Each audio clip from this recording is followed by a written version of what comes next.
അങ്ങനെ നമ്മുടെ ലക്ഷ്മി തമ്പുരാട്ടി big boss വീട്ടിൽ നിന്നും പുറത്തായി. എന്റെ അമ്മോ, പുറത്ത് നല്ല സ്വീകരണം തന്നെയായിരുന്നു. മാലയൊക്കെ ഇട്ട് ഫാമിലി അംഗങ്ങൾ സ്വീകരിക്കാൻ എത്തിയത്. പുറത്തായതിനു ശേഷം മീഡിയ 18 പണി നോക്കിയിട്ടും ഒരാളെ പറ്റിയും ലക്ഷ്മി അഭിപ്രായം പറഞ്ഞില്ല. എന്നെക്കുറിച്ച് ചോദിക്കാനോ പറഞ്ഞ്. അതൊരു തിരിച്ചടി ആയിരുന്നു. ബട്ട് ആദില നൂറയുടെ തീരുമാനത്തിൽ ഇപ്പോഴും ഇല്ല എന്ന് ഉറപ്പിച്ചു തന്നെയുണ്ട്. എന്നാലും ബിഗ് ബോസ് വീട്ടിലിരുന്നപ്പോൾ മാറ്റി പറഞ്ഞിരുന്നോ എന്നതിലൊരു സംശയം ഇല്ലാതില്ല. എന്തായാലും ഒരു അടിപൊളി വിഷൻ തന്നെ ആയിരുന്നു. നമ്മുടെ അക്ബറിനെയും ലക്ഷ്മിനെയും ആയിരുന്നു പുതിയ മാരുതി വണ്ടിയിലൊക്കെ പുറത്തു കൊണ്ടുപോയി ഒരാളെ മാത്രം തിരിച്ചു കൊണ്ടുവന്ന് വിട്ടു. അതെന്തായാലും പൊളിച്ച്. ഏകദേശം എല്ലാവർക്കും ഉറപ്പായിരുന്നു ലക്ഷ്മി പുറത്താകുമെന്ന്. നെവിനാണ് ലക്ഷ്മിയുടെ ഫേവറേറ്റ് കണ്ടസ്റ്റന്റ്. പുറത്താണേലും അകത്താണേലും ഒരാളുടെ കണ്ണു പോലും നിറയാതെയാണ് എല്ലാവരും യാത്ര അയച്ചത്. ലക്ഷ്മി പറയുന്നുണ്ട് ലാലേട്ടനോട്, ആരുടെയും കണ്ണ് നിറയ്ക്കാതെയാ ഞാൻ ബിഗ് ബോസ് വീട്ടിൽ നിന്ന് ഇറങ്ങിയത്. ഞാൻ ആരോടും ഒരു പരിധി വിട്ട് ബോണ്ടിങ് ഉണ്ടായിട്ടില്ല. എന്തായാലും ചെറിയൊരു ഫ്രണ്ട്ഷിപ്പ് കുറച്ചുപേരോടൊക്കെ സ്റ്റാർട്ട് ചെയ്തു വരികയായിരുന്നു. ആദില നൂറയായിരുന്നു ലക്ഷ്മിനെ നോമിനേറ്റ് ചെയ്തത്.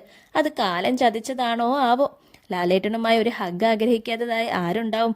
ബട്ട് ഒരു കൈ മാത്രം കൊടുത്ത് ലക്ഷ്മി ബിഗ് ബോസ് വീട്ടിൽ നിന്ന് യാത്ര പറഞ്ഞു. പുതിയ വിശേഷങ്ങളുമായി വീണ്ടും വരാം.